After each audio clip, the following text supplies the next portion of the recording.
traumatizing time in my life. Growing up, I didn't have many friends. I didn't have any besties, especially in middle school. I was bullied viciously in middle school, and I would honestly spend most of my free time and lunch in the library. The librarian was my best friend.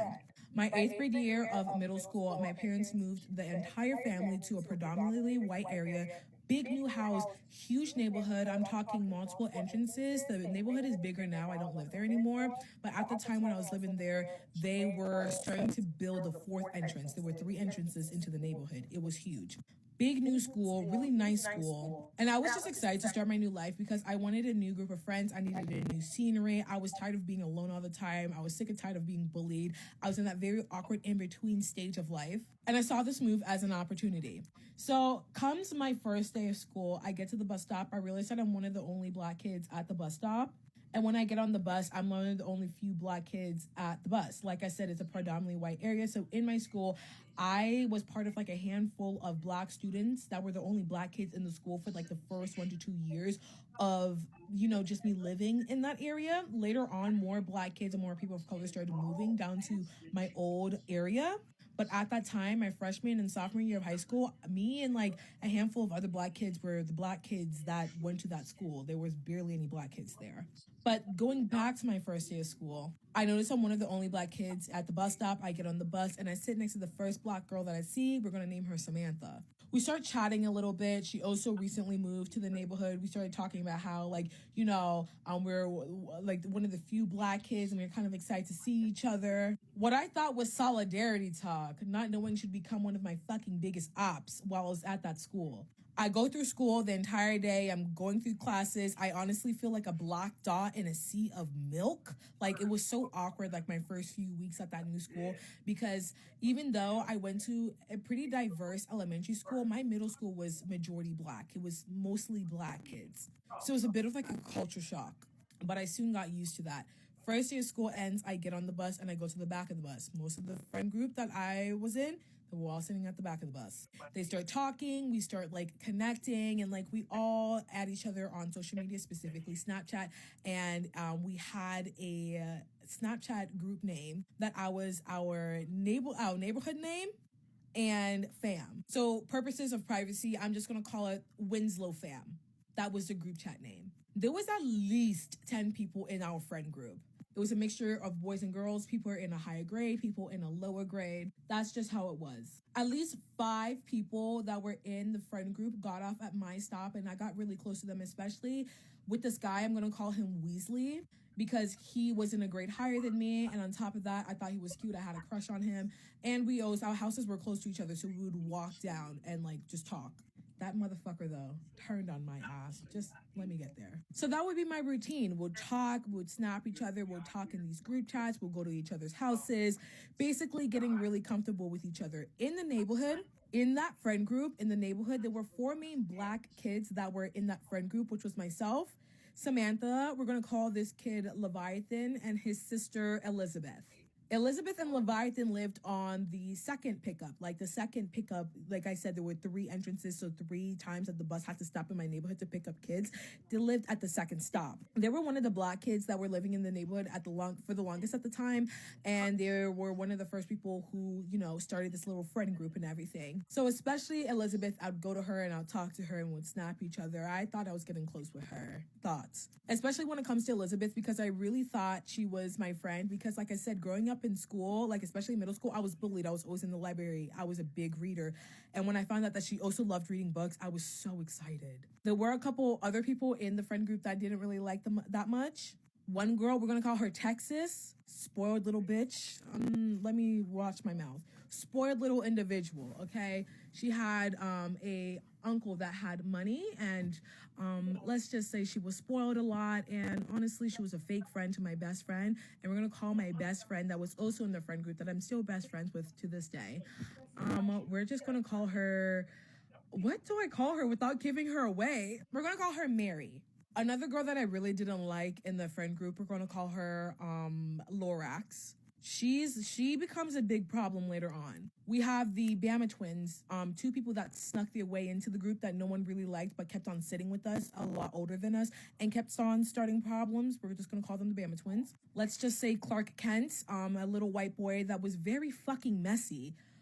You would not think he was messy just by his looks off alone, but very fucking messy. We have Steven, who was in the friend group, but really not. He was a bit of a troublemaker, so we tried not to talk to him that much because he was always in and out of trouble. And those are the people that I can think of off the top of my head. Months go by, I'm getting into the routine of talking with people, navigating just relationships in that friend group, navigating school, being one of the only few black kids in that school, dealing with micro and macro aggressions from my other students, and honestly, some of the teachers as well, dealing with issues in that friend group because, my God, they were some of the fakest people in that friend group.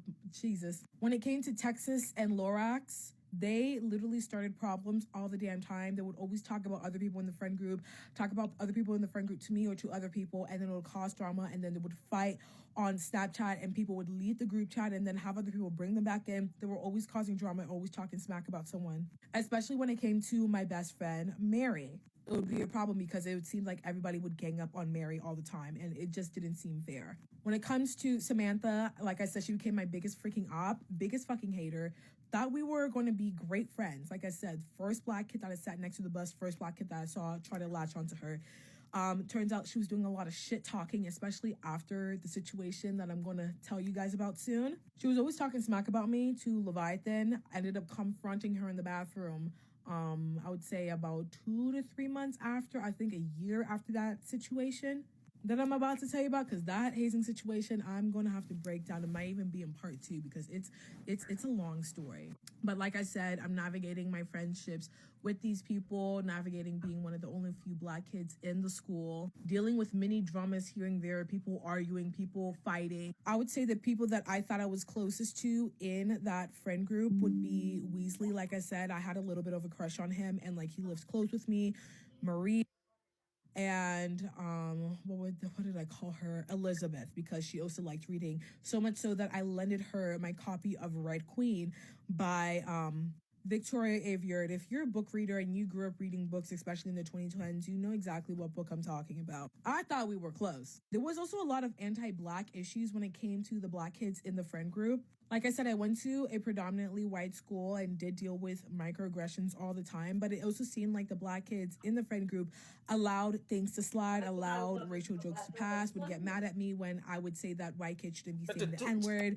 And I specifically remember Samantha, Leviathan, and Elizabeth ganging up on me on the bus, saying that I just want a word I can keep all to myself, and the N-word can be said by anyone. Who cares? It's history. You just want to gatekeep a word. I'm being basically ganged up by the three other black kids in my friend group. It was basically months of little tussles here and there, and just petty and stupid stuff that normally happens in a teenage friend group, right? But I still loved it because, like I said, I never really had a big friend group growing up. I only had 1 to 2 friends at most at the time, especially in elementary school and in middle school. So I was letting anything slide, any disrespect, any shit talking, anything that was like, Nadia, we're gonna have to revoke your black card for that. I was letting anything slide. I was a very lonely and depressed kid, especially in middle school, like I said. So I was just taking any little crumbs anybody was willing to give me. But here comes the problem. I would say about like 4 to 5 months after, me starting the new school year, one of the black kids, Leviathan, pops the question, Nadia, what would you do if we pushed you into the bush? And who the fuck were my friends? Part 2. Okay, we're going to get into the hazing in this part. If you're stumbling across this video, go back and watch part 1. I would also like to mention, I forgot one kid in this friend group. We're going to call him Christian. He was also someone who was in the friend group and basically one of the other guys that were in my grade. So as I left off, Leviathan asked me, Nadia, how would you feel if we pushed you into a bush? Mind you, he asked me that question when we were sitting at the back of the bus and we were going home, and it was a rainy day that day. I asked him, why would you ask that question? That's a really weird thing to ask somebody. I'm not sure. Everybody, like our friends that were sitting in the back, were just like staring and being all weird and cryptic around me when he asked that question. And he's just trying to brush it off like, never mind, it was just a joke, we are just talking. I'm just like, okay, whatever. A couple months go by, I would say like a month or two goes by, and in that time I'm getting even closer with Elizabeth. I even lent her a copy of The Red Queen by Victoria Aveyard, which was one of my favorite books I was reading at the time, and I really wanted her to read it. Then the fateful day comes where I was sitting at the back of the bus and we were going home. And like I said, there are 3 stops in the neighborhood. Mine was the first stop in the morning. Elizabeth and Leviathan stop. The other half of the kids, where they get off, theirs is the second stop in the morning. But coming back from school, theirs is the first stop. And then my stop is the second stop. So it's reverse. I had a really good day that day. The vibes were really great on the bus that day. No one was arguing. There was no weird stuff that was going on. Nobody was arguing. Everybody was on the bus that day. No one had practice. No one had cheer. No one had soccer after school. Everybody was on the bus, because some days all of us wouldn't be on the bus because some of the people in the friend group had extracurricular activities like cheer, like I said, soccer, football, etc. Especially since it was fresh, fall semester. So they were basically doing football practice and starting off for like the football season. Some of the kids in our friend group were in varsity football. They were really good. Everybody's on the bus. Like I said, everybody's on the bus. The vibes are vibing. We kind of get close to the stop, and they all turn around, and I think Ron was the first one that asked me. It was either Ron or Leviathan that asked me, hey, Nadia, come to get off the first stop. Like, we all just want to walk home together. I've never done that before because, like I said, the neighborhood was huge, and their side of the neighborhood is about 25 to a 30-minute walk from my side of the neighborhood. It was a long walk, and I was new to the neighborhood, and I didn't want to get lost. I'm saying, no, I don't want to do that. I kind of just want to go home. I'm tired. Weasley decides to say, it's okay, we'll just walk home together. Mind you, he lives close to me, and normally I walk home with him. We talk and everything on the way home. So I'm like, okay, if Weasley's getting off, that's fine. So my dumb ass gets off the bus. And I had a bad feeling, but I ignored it. And this is why you should never ignore your intuition. We start walking. We're walking. We passed the bus stop. We're walking. We're passing houses. They're pointing out whose house is that. I'm like, who lives in that big ass house? Who lives there? Who lives there? And Elizabeth comes and like she puts her arm around me, just like really tight, like just really grabs me. She's like, hi, Nadia. Next thing I know, I get shoved so hard into this bush. I don't know who shoved me. To this day, I don't know who shoved me first. Yes, I got shoved twice. First time it went down, I was so shocked because everything went down. I had an Android phone at the time. It fell. The battery came out. The screen cracked. I literally scratched up. Like, I was like fucked when I got home. Like, I looked fucked up when I got home. I was also in that kind of in-between phase of like skinnying out and also still having a bunch of baby fat. So like my clothes were fitting weird on me. So like my top was lifting up. Like I felt like my underwear was out. Like I looked fucking crazy. And of course they were recording. And then fucking Lorax, with her stupid dumb ass, decides that she wants to be funny. Mind you, already didn't like the girl. And she decides to come and push me again. But this time I was ready. I literally got up, I chased her down and punched her in the back of the head. What I really wanted to do was really beat her ass. Like like I feel like God whispered in my ear in that moment, like, don't do it, Nadia. Don't do it. I'm upset. I'm crying. I'm like, what the fuck? Like, I'm itchy. I have scratches. I break out in hives when I get home. Literally, shit was in my eye. My eye was blurry. Like, phone screen cracked. Like, hair a mess. Just itchy. Having reaction. It was so bad. Everybody starts yelling, why would you hit Lorax? Why would you hit Lorax, Nadia? Why would you hit her? Why would you hit her? That, oh my God, it was just a joke. It was just a joke. They pushed me into these like hedges. You know those thick hedges that like kind of frame the walkways? They're not too tall, but they're not small either. That's the shit that they pushed me into. Thick ass hedges that were close to the road. I'm crying, like I said. I'm basically having a freak out moment because I'm just like, I thought these people were my friends. Why would they do this to me? Like, my phone screen is cracked. I look crazy. Like, what is going on here? I refused to walk back with them. My dad was home that day, and I called, like, I was able to pop my battery, Android battery, back in my phone. I call my dad. I'm like, can you please come pick me up? I mean, he's like getting mad at me. He's like, why are you even on that side of the neighborhood anyway? You're supposed to come straight home. Like, what are you doing? He picks me up. I tell my mom what happened. I'm crying. I'm upset. I had to go take a shower. Literally, my eye was like fucking blurry. There was shit in my eye. Scratched up, had to put Neurosporin and everything, literally breaking out in highs. And my mom is literally upset. She doesn't know if she wants to be upset at me for like getting off at that stop. Because like I said in previous video, my parents are African. They're kind of strict. So like they were very weird about it. I don't know. Maybe they wouldn't react in a way that your parents would probably react to this situation, but they were more so pissed at me for getting off at that stop.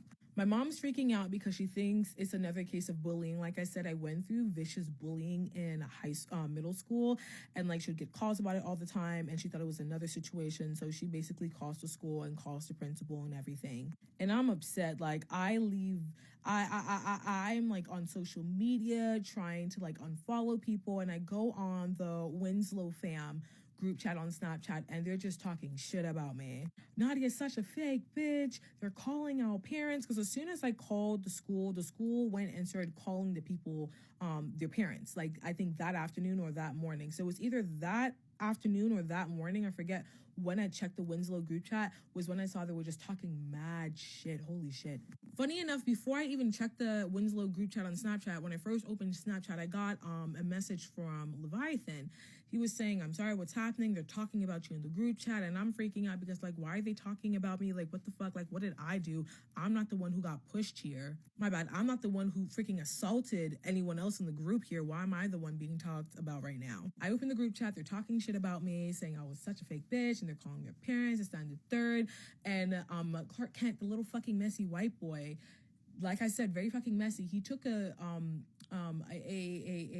photo, I think a screenshot of this book, How to Lose All Your Friends, and scratched out my name, scratched out the author's name and put by Nadia Ajakum. To this day, I still remember that because it's just like, you bitches fucking assaulted me. You guys hazed me, recorded it, laughed and everything. And then you're saying how to lose all my friends. Are you crazy? I don't even want to think about that too hard. Next day I go to school, they call me into the office, they're calling a whole bunch of people into the office, they're putting people in detention. They don't put fucking Lorix's ass in detention. Lorix, for some reason, somehow, even though she was the one who pushed me the second time, they don't put her in detention. They put Leviathan and Elizabeth in detention with me. I get detention, even though I was the one who was assaulted. I know. Lorix's parents are trying to talk to my parents, trying to talk it out. Mind you, her and her parents, they're some really fucking shady people, even to this day. So I'm kind of glad they never even really got to talk to my mom like that, because like the schedules were kind of opposing, so like they couldn't really have a chance to talk with my mom. And I'm kind of glad, because honestly, now that we've grown up and like other shit has happened over the years, there's some really weird fucking people. She, for some reason, gets out of the entire thing because I punched her in the back of the head. Like, oops, sorry, self-defense. I really should have done more. But people start getting detention. People are in trouble. They're talking about me. I'm sitting in the front of the bus when I'm going home. I'm getting dirty looks from upperclassmen. Like these racist white upperclassmen. Like I'm getting dirty fucking looks from them. Mind you, like I said in the previous part, I was one of the few black kids in the school. And a lot of the kids in that friend group were friends with upperclassmen, especially when it came to sports and stuff, cheer and football. I'm getting dirty looks from these big ass fucking senior men, dirty looks from these cheer girls, dirty looks from people I don't even know. The video is all over this fucking school. My friends that were like, you know, quote unquote acquaintances that I ended up becoming really close with during the rest of the years in high school, they have seen the video and they're on my fucking side. Of course. The principal threatens to call the police on Elizabeth because, like I said previously, I lended her a copy of The Red Queen. I'm like, I want my fucking book back, okay? I give you my book, and if you're a book person, we don't lend out our shit. Go to part 3.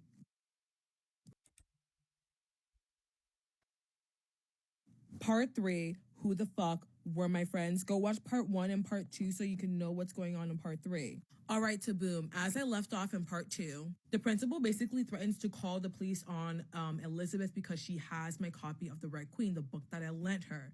And if you're a reader like myself, we don't lend out our books. We're scared that it's going to get damaged and whatnot. So when I lent out my book to her, I think a week or two before the hazing incident happened, I felt very betrayed. So me and Elizabeth had health class together, and I end up getting my book the beginning or the end of health class. She gives it back to me. A teacher makes sure, like, a teacher's there to make sure like it goes smoothly and we don't start arguing or anything like that, just to make sure everything's okay. She gives me back my book. But like I said in the previous video, it's like I turned into like the school fucking pariah. Like I was eating lunch back in the library again, even though you weren't supposed to eat in the library. Like I would even eat lunch. I'd buy like the little Welch's gummy packets and just sit there for weeks just eating up there because like I had no friends again. I was getting dirty looks from people that I didn't know. All of these basically men, like I said, people on the varsity football team were giving me dirty looks. People on the cheer team were giving me looks. People that I don't even know were giving me looks, acting like I was the crazy one. I'm the violent ghetto black girl because I punched poor Lorax in the back of the head, even though she assaulted me. Everyone was so concerned about Lorax, like, oh my God, like, and mind you, I never got an apology from that girl to this day.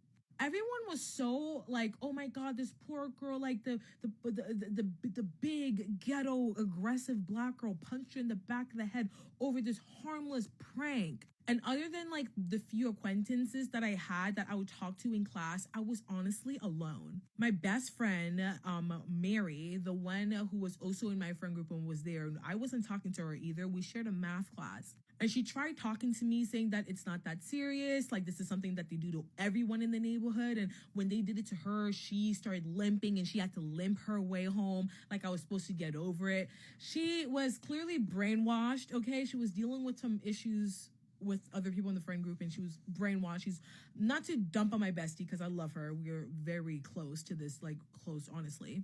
I don't know, I was tripping over my words there.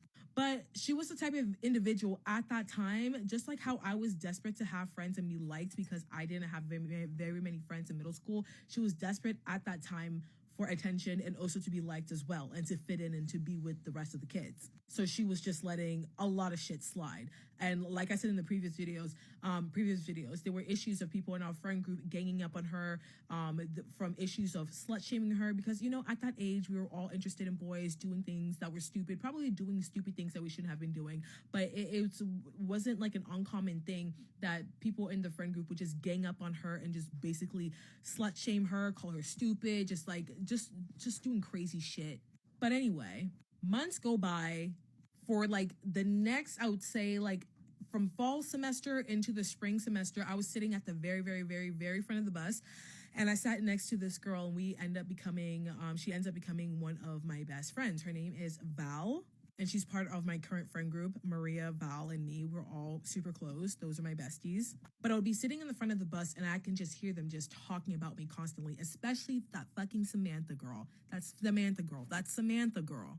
The weirdo, okay? She's always talked shit about me, but like during this time, she was just eating that shit up and just talking about me at the top of her voice, writing shit down on paper.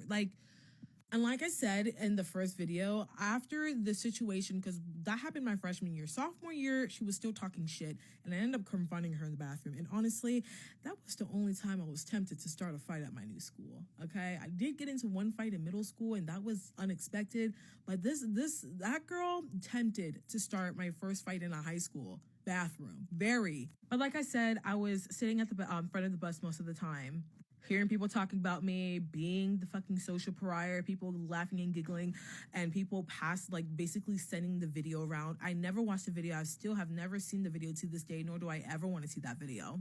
But I would say maybe January comes around and Elizabeth pulls me to the side and we talk and she apologizes.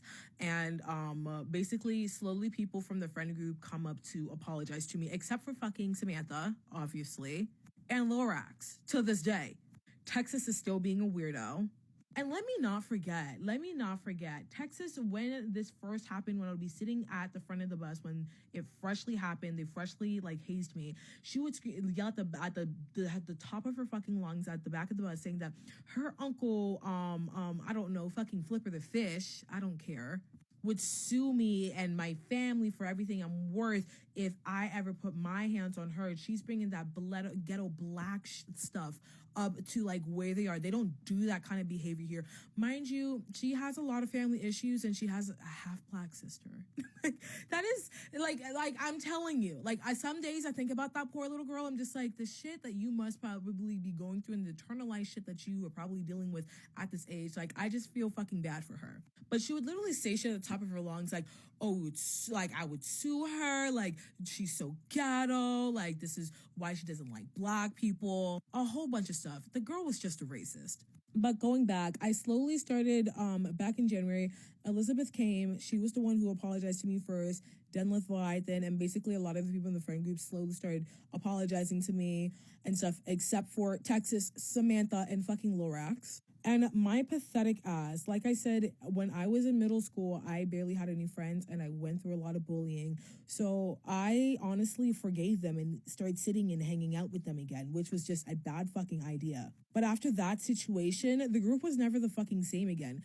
People were kind of like, fighting about the situation, about why are you hanging out with her? Why don't you want to apologize? It came a very weird kind of vibe. And it honestly just wasn't the same after that. Spring semester comes and goes, the summer comes and goes. I'm hanging out with some of the people in that friend group, specifically Mary, and we become really close after my freshman year. And like I said, she's now my best friend. And a lot of people don't talk with each other. And a lot of people were fighting. I honestly like to think I blew that shit up. It's like, you guys fucked with me and now I fucked up the entire group you guys had going on for the past 3 years. Like, you should have never messed with me. That's just how I like to think about it to make myself feel better. Mary and Texas used to be very close. They are no longer friends, which isn't surprising. Texas was a bad friend to Mary, a racist, a bad friend, and just all over, just a weird individual. Don't know where she is right now in life and really don't care. Lorax, like I said, she never really apologized, but I remember vividly at the time, like, she liked to pretend like that situation never happened. Like, she would try to talk with me and, like, try to hold conversations with me, but in, like, a way like, oh, that situation never happened, that she never pushed me, I never punched her. It was very weird. And I'm the type of person, when something happens, if you do something weird with me, I can't be friends with you, especially if we can't talk about it. And even if we do talk about it, I'm, like, just the type of person, it's just like, you're weird to me once, we can't talk. Obviously, not to the point where I clearly didn't stop hanging out with the group, because honestly, I was pathetic and desperate at that time. But I still had that semblance of like, you pushed me and you embarrassed me and you really hurt my feelings. And you're trying to brush over it, and we never, talked about it, and you never apologized. But honestly, after that freshman year of high school, a lot of the people, like I said, they're no longer friends, or like we barely sat next to each other, and then we started getting out permits, and then eventually people started just breaking off. Like new people would enter the friend group, and then like there would be more fighting, and then there would be more drama. And then basically after my sophomore year, junior year, it was still the same way. Lots of fucking drama all the time. But, at that time we had cars. We weren't going to be with each other 24/7. And then COVID hit. And I spent my junior and senior year during like quarantine. So graduated. Never saw those people again. Except for Mary, of course. The one thing that always bothered me about the situation was just how the adults reacted. It was just like, I understand, even though it doesn't make sense, why the kids would, be like that towards me. Why people were siding with the neighborhood kids, why people were, making me this pariah. But what I never understood was, because a lot of the parents of the kids in the friend group, they saw the video, they watched the video, and they labeled me as the problem. And we all know why.